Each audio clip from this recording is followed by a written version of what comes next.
que la bénédiction de Dieu le Père, de Dieu le Fils et de Dieu le Saint-Esprit soit avec vous et avec toute votre famille.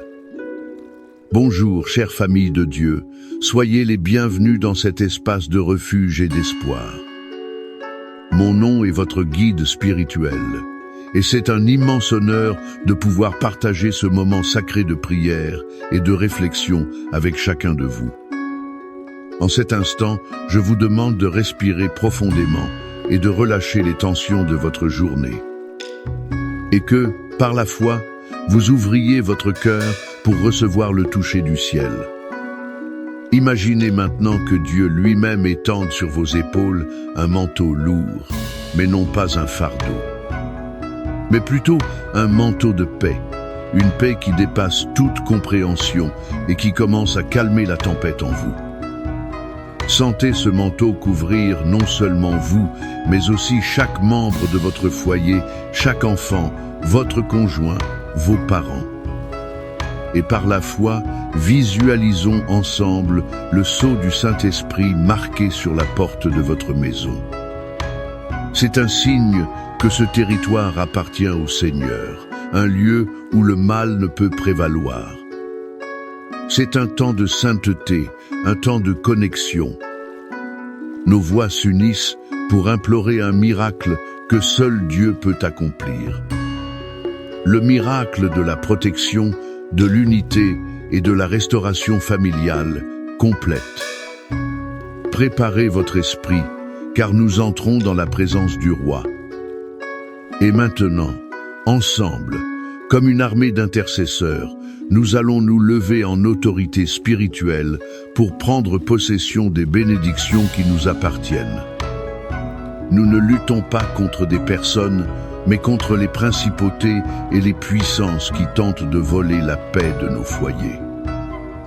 C'est pourquoi, avec l'autorité qui nous a été donnée au nom de Jésus, nous nous levons contre tout plan de l'ennemi. Nous déclarons que votre famille n'est pas un champ de bataille pour le diable, mais un autel d'adoration au Dieu vivant.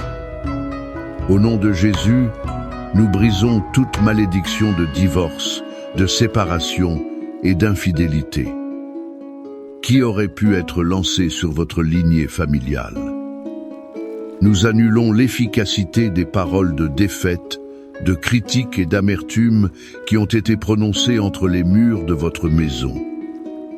Nous défaisons tout lien de discorde et de ressentiment entre mari et femme, entre parents et enfants, entre frères et sœurs.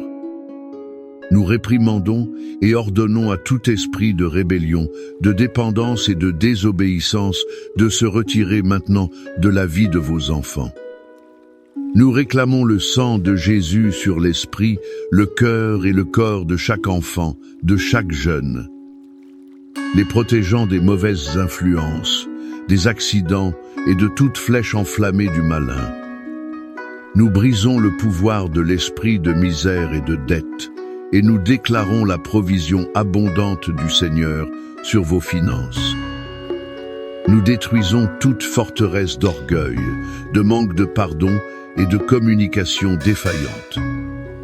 Et nous déclarons, à leur place, l'esprit d'unité, d'amour, d'honneur, de respect et de paix. Nous couvrons chaque membre de votre famille, qu'il soit proche ou loin, avec le sang précieux de Jésus. Nous déclarons que les anges du Seigneur sont campés autour de votre maison, gardant les entrées et les sorties, et qu'aucune arme forgée contre vous ne prospérera. La victoire a déjà été remportée à la croix, et aujourd'hui, nous en prenons simplement possession pour la gloire de Dieu le Père. Maintenant, calmez votre cœur. Après avoir combattu, il est temps de se reposer dans les bras du Père. Sortons du champ de bataille de la prière et entrons dans la salle du trône de la grâce pour écouter son cœur. Je veux que vous veniez avec moi dans un voyage au cœur de l'une des histoires les plus touchantes de la Bible. La parabole que Jésus a racontée sur un père et ses deux fils, connue comme celle du fils prodigue. mais que je préfère appeler la parabole du Père miséricordieux.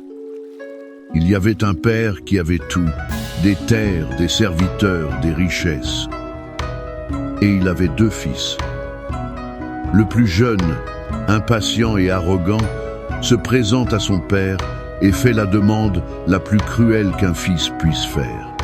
« Père, donne-moi ma part d'héritage. » En d'autres termes, il disait « Père, pour moi, tu es déjà mort. Je veux juste ce qui est à moi. » Imaginez la douleur dans le cœur de ce père. Malgré cela, le cœur brisé, il divise ses biens et donne sa part au fils. Le jeune homme part pour une terre lointaine et là, il gaspille tout. Il dépense en fait en plaisir momentané avec de faux amis. Il vit comme s'il n'y avait pas de lendemain jusqu'à ce que le lendemain arrive. Une grande famine ravage la terre, l'argent s'épuise, les amis disparaissent et il se retrouve seul, affamé, désespéré. La Bible dit qu'il est allé travailler en s'occupant de porcs, l'animal le plus impur pour un juif. Et sa faim était si grande qu'il désirait manger la nourriture que les porcs mangeaient. Ce fut au fond du gouffre, dans le lieu le plus bas et le plus humiliant, que quelque chose se produisit. Le texte dit qu'il revint à lui. Dans cette porcherie, il se souvint de la maison de son père. Il se rappela que même les serviteurs de son père mangeaient mieux que lui. Et il prend une décision. Je retournerai chez mon père et je dirai « Père, j'ai péché contre le ciel et contre toi. Je ne suis plus digne d'être appelé ton fils. Traite-moi comme l'un de tes serviteurs. » Et il commence la longue et honteuse marche de retour. Mais la plus belle partie de l'histoire est sur le point de se produire. La Bible dit que, alors qu'il était encore loin, son père le vit. Cela signifie que le père n'a jamais cessé d'attendre. Tous les jours, il allait jusqu'au portail et regardait la route, attendant, aspirant au retour de son fils. Et quand il le voit, de loin, sale, en haillons, il ne ressent ni colère, ni mépris. Son cœur se remplit de compassion et il fait quelque chose d'impensable pour un patriarche de cette culture. Il court. Il court, se jette au cou de son fils et le couvre de baisers. Le fils tente de faire son discours de repentance répété, mais le père le laisse à peine finir. Il crie au serviteur « Apportez la plus belle robe. Mettez un anneau à son doigt et des sandales à ses pieds. Amenez le veau gras et tuez-le. Faisons la fête et réjouissons-nous. Car mon fils était mort et il est revenu à la vie. Il était perdu et il est retrouvé. » De cette histoire puissante jaillissent des leçons qui sont comme un baume pour nos familles aujourd'hui. La première leçon concerne l'amour inconditionnel du Père céleste. Êtes-vous un père ou une mère, le cœur saignant pour un enfant qui s'est égaré? Qui a pris de mauvaises décisions, qui ne vous parle peu, être même plus? Écoutez-moi, Dieu notre Père comprend votre douleur. Et tout comme ce père de l'histoire, il n'abandonne jamais ses enfants. Il continue de regarder la route, attendant le retour. Son amour ne dépend pas de notre comportement.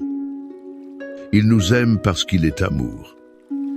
Peu importe jusqu'où votre enfant ou votre conjoint est allé, il n'y a pas de lieu que l'amour de Dieu ne puisse atteindre.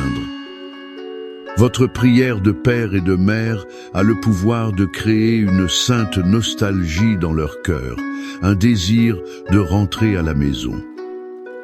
La deuxième leçon est que le chemin du retour existe toujours, et il commence par un pas d'humilité.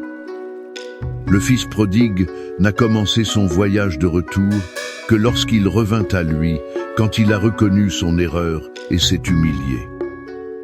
Dans nos familles, souvent ce qui empêche la guérison est l'orgueil. L'orgueil de ne pas vouloir demander pardon. L'orgueil de ne pas vouloir être le premier à tendre la main. Je vous demande, qui dans votre famille a besoin que vous fassiez le premier pas aujourd'hui? Quel orgueil devez-vous ravaler pour que la restauration commence? Peut être, n'est-ce pas vous qui avez commis l'erreur, mais peut être Dieu vous appelle-t-il, il à être l'agent de la réconciliation. Tout comme le Christ l'a été pour nous. Et la troisième leçon, la plus glorieuse de toutes, est que la restauration de Dieu est toujours complète. Voyez, le Père n'a pas seulement dit « Tout va bien, mon fils, tu peux entrer ». Non. Il a donné des ordres spécifiques, la meilleure robe qui symbolise l'honneur restauré. L'anneau au doigt qui symbolise l'autorité et l'identité familiale restaurée.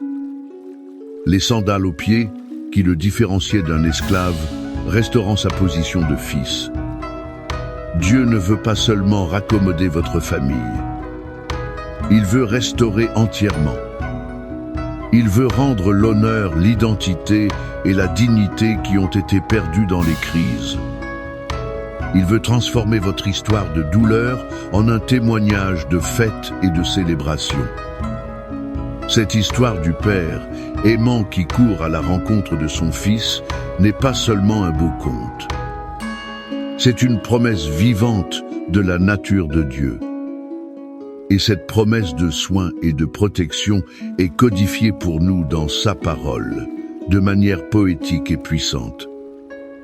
Le psaume 91 est le décret de protection que ce Père aimant déclare sur ses enfants qui décident d'habiter en sa présence. C'est la muraille de feu autour de votre maison, la forteresse inébranlable contre tout mal. Et le psaume 23, que nous utiliserons comme base pour notre prière finale, est la certitude que, au sein de ces murailles de protection, le bon berger prend soin de chaque détail de notre vie, nous guidant et nous pourvoyant en tout. Alors maintenant, je vous invite à fermer les yeux, si cela est sûr de le faire. Calmez votre âme, et non seulement écoutez, mais recevez chaque parole du psaume 91. Comme si c'était Dieu lui-même qui parlait de vous et de votre maison. Recevez cette parole comme un bouclier de foi. Celui qui habite sous l'abri du Très-Haut reposera à l'ombre du Tout-Puissant. Je dirai de l'Éternel, il est mon Dieu, mon refuge, ma forteresse, et en lui je me confierai. Car c'est lui qui te délivrera du filet de l'oiseleur et de la peste pernicieuse. Il te couvrira de ses plumes, et sous ses ailes tu te réfugieras. Sa fidélité sera ton bouclier et ta cuirasse. Tu n'auras pas peur des terreurs de la nuit, ni de la flèche qui vole de jour, ni de la peste qui marche dans l'obscurité, ni de l'extermination qui frappe en plein midi. 1000 tomberont à ton côté et 10 000 à ta droite, mais tu ne seras pas atteint. Seulement de tes yeux tu contempleras, et tu verras la récompense des méchants. Car toi, ô Éternel, tu es mon refuge. Tu as fait du Très-Haut ta demeure. Aucun mal ne t'arrivera, et aucun fléau n'approchera de ta tente. Car il donnera des ordres à ses anges à ton sujet, afin qu'ils te gardent dans toutes tes voies. Ils te porteront dans leurs mains, de peur que ton pied ne heurte une pierre. Tu marcheras sur le lion et l'aspic, tu fouleras le lionceau et le serpent.